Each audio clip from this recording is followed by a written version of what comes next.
Hi guys, good afternoon everyone. It's me once again, your friend, your best buddy here, no other than Luel Abalde.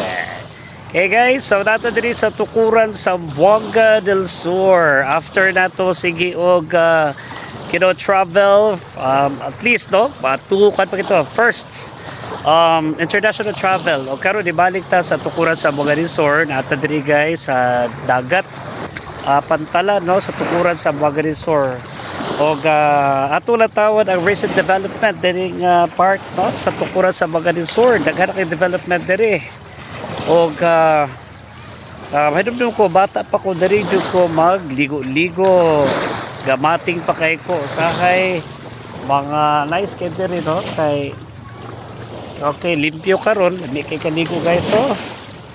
Lami kay kaligo sa tubig kay tubig dagat pakaayo magunisya sa ato ang kwan pakaayo sa ato ang lawas na siya beneficial effect okay kung bilar ta diri lang ta dapit sa dagat o diri ta maligo magtampisaw okay rin ko sige taglanta bitaw bitaw mga film like shark hadlok na nung basit ay iho ba actually nag-iiho diri napakita pero wala marag dugay na pod ni nga kwan medyo wala no so nice kayo diri mapabuglaw mapahangin maparelax gamay dahil ato itapisa itong tiil pero malirelax ta diri gyud ang duguanan sa tukuran sa mga resort diri mo dunggo okay so dagha kay diri development so dito dapita na anay development makita nato expansion sa Pagadian City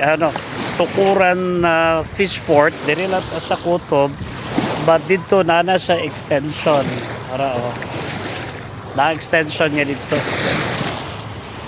so labi kay kaligo labi kay isalo ko limpyo kay tubig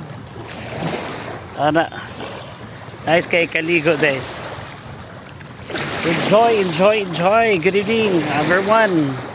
Thank you guys. Please continue to support my profile page sa Facebook. Okay? Arabudaghan ta, harubibo ta guys. Good afternoon everyone.